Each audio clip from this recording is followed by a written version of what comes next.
आप सभी का हमारे YouTube चैनल पर स्वागत है। आज हम बताने जा रहे हैं बेडाक्विलिन टेबलेट के बारे में।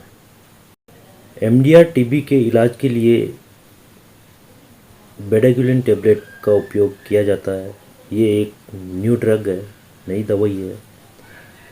इसी के साथ बेडाक्विलिन और एक डेलामिनेट, दो प्रकार की नई दवाइयाँ टीबी के बीमारी की रोकथाम के लिए इजाद की गई है। इन दोनों ही दवाइयों का उपयोग उन रोगियों में किया जाता है जो पहले से ही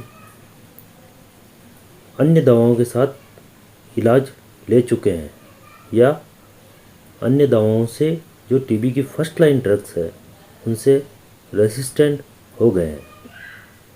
तो हम आज आपको बताएंगे बेडाक्विलिन टेबलेट के बारे में। बेडाक्विलिन शरीर में टीबी के विकास या फैलाव को रोकने में महत्वपूर्ण भूमिका निभाती है। यह दवा चिकित्सक के पर्चे या प्रिस्क्रिप्शन पर ही उपलब्ध है। यह टैबलेट सेंटूरो ब्रांड के नाम से बाजार में उपलब्ध है। बेडाक्विलिन को 2012 में संयुक्त राज्य अमेरिका में चिकित्सा उपयोग के लिए अनुमोदित किया गया था। यह WHO की आवश्यक दवाओं की सूची में शामिल है, जो स्वास्थ्य प्रणाली के लिए सबसे सुरक्षित और सबसे प्रभावी दवा है। 6 महीने की लागत कम आय वाले देशों में 7,000, जबकि भारत जैसे देशों में 90,000 के आसपास आती है और विकसित देशों में इस दवा की कीमत 10 से लेकर 20 लाख रुपए तक है। भारत में यह दवा विश्व क्षय रोग दिवस 24 मार्च 2016 को शुरू किया गया था। तब से ये दवा एमडीआर टीबी के रोगियों को एनटीपी कार्यक्रम के तहत, राष्ट्रीय क्षय उन्मूलन कार्यक्रम के तहत निःशुल्क दी जा रही है। तो ये दवा किस प्रकार और कैसे लेनी चाहिए, क्या इसकी डोज है, इसके बारे में हम इस वीडियो में विस्तार से बताने जा रहे हैं। अंत तक वीडियो को देखते रहें। बहुत ही उपयोगी जानकारी है। इस जानकारी से आपका जीवन बच सकता है अगर आपने सही तरीके से दवा ली। कई बार अनभिज्ञता के कारण मरीज सही प्रकार से दवा नहीं ले पाते हैं, जिसके कारण दवा के दुष्परिणामों को मरीज को भुगतना पड़ता है, जिससे अगर समय रहते ध्यान नहीं दिया जाता है तो ऐसी स्थिति में मरीज की मृत्यु भी हो सकती है। इसलिए आपको इस दवा के उपयोग के बारे में जानकारी होना बहुत ही ज़रूरी है।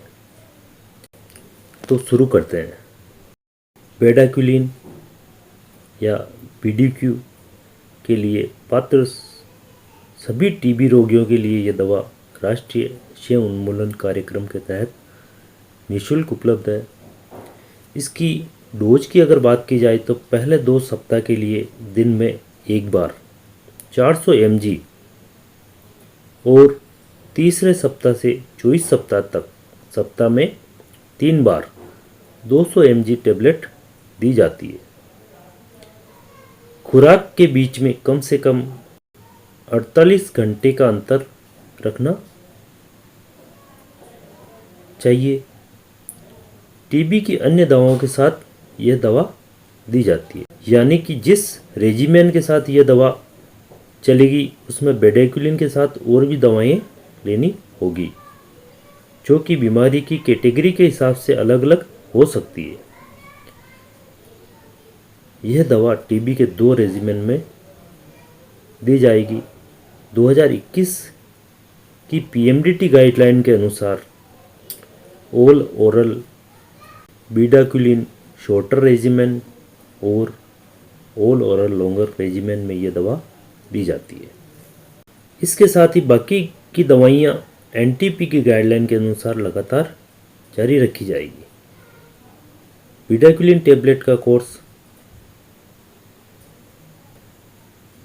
6 माह का होगा। अगर इलाज 9 से 11 माह का होगा तो बाकी दवाइयाँ 9 से 11 माह तक, और यदि इलाज 18 से 20 माह का होगा तो बाकी दवाइयाँ 18 से 20 माह बीडाक्विलिन के साथ दी जाएगी। बीडाक्विलिन मात्र 24 सप्ताह यानी कि 6 माह तक ही दी जाएगी। अब इस बात को समझना बहुत ही ज़रूरी है कि शुरुआत के 2 वीक यानी कि 14 दिन 0 से 2 सप्ताह बीडाक्विलिन 400 mg 100 मिलीग्राम की एक टेबलेट आती है, जो कि 4 गोली प्रतिदिन 2 सप्ताह तक लगातार अन्य दवाओं के साथ लेनी होगी। यानी कि शुरुआत के 14 दिन 4 गोली प्रतिदिन बीडाक्विलिन की 400 mg की इसकी डोज होगी, वो 14 दिन तक नियमित प्रतिदिन लेनी होगी। और तीसरे से लेके 24 सप्ताह तक बीडाक्विलिन 200 mg 100 mg की 2 गोली प्रति सप्ताह 3 बार यानी कि सप्ताह में 3 बार 600 mg की खुराक, प्रत्येक खुराक के बीच में कम से कम 48 घंटे का अंतराल रखा जाएगा। यानी कि सोमवार, बुधवार व शुक्रवार को 200 mg दवा लेनी होगी, जो कि 2 गोली की होगी। बीडाक्विलिन की दवा का पूरा बॉक्स 6 माह की खुराक मरीज को डॉक्टर प्रोवाइडर की देखरेख में, जहाँ से इलाज शुरू किया जा रहा है वहाँ से एक साथ दी जाती है। 25 सप्ताह या 7वें महीने की शुरुआत से उपचार की समाप्ति तक एनटीपी की गाइडलाइन के अनुसार दूसरी पंक्ति या सेकेंड लाइन ड्रग्स की एंटी टीबी ड्रग्स मरीज को चालू रखनी होगी। इसमें ध्यान रखने वाली बात यह है कि आप बीडाक्विलिन व टीबी की अन्य दवाएं हल्के भोजन के साथ ले रहे हैं तो मरीज को उस समय दूध या दूध से बने पदार्थ काम में नहीं लेने चाहिए, क्योंकि इनमें कैल्शियम होता है जो बीडाक्विलिन के अवशोषण को कम कर सकता है। इसके साथ ही लार्ज फैटी मील यानी कि ज़्यादा वसा युक्त भोजन से बचना चाहिए, क्योंकि ये कुछ अन्य टीबी रोधी दवाओं जैसे साइक्लोसिरिन, आइसोनियाजाइड आदि के अवशोषण को बाधित कर सकता है।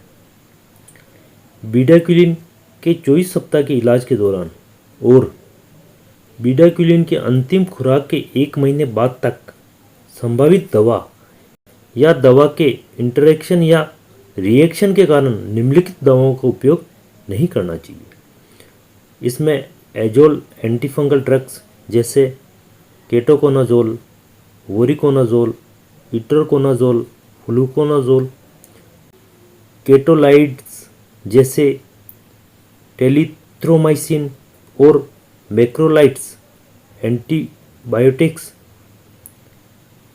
एजिथ्रोमाइसिन के अलावा 2 सप्ताह तक नहीं देनी चाहिए। बीडाक्विलिन के साथ डोम्पेरिडोन एवं ऑन्डेस्ट्रोन का उपयोग नहीं करना चाहिए। इसके स्थान पर मेटोक्लोप्रामाइड का उपयोग किया जाना चाहिए। और एंटासिड में रेनिटिडिन व मिल्क ऑफ मैग्नीशिया का प्रयोग करना चाहिए एवं पेंटाप्रोजोल व ओमेप्राजोल का उपयोग नहीं करना चाहिए। बीडाक्विलिन के साइड इफ़ेक्ट की अगर बात की जाए तो इसमें कॉमन जो साइड इफ़ेक्ट है उसमें मतली, जोड़ों में दर्द, सिर दर्द और सीने में दर्द शामिल है। गंभीर दुष्प्रभावों में क्यूटीसी इंटरवल बढ़ जाता है, यकृत की शिथिलता और मृत्यु का खतरा भी बढ़ जाता है। इसलिए यह दवाई चिकित्सक की देखरेख में दी जानी चाहिए। यह जानकारी आपकी समझ बढ़ाने के लिए है। ज़्यादा जानकारी के लिए अपने चिकित्सक से संपर्क करें। आशा है आपको ये जानकारी अच्छी लगी होगी। वीडियो को ज़्यादा से ज़्यादा शेयर करें, लाइक करें और कमेंट्स करें। आपके सुझाव सदैव आमंत्रित हैं। इसी के साथ हमारे YouTube चैनल पर बने रहने के लिए आप सभी का धन्यवाद।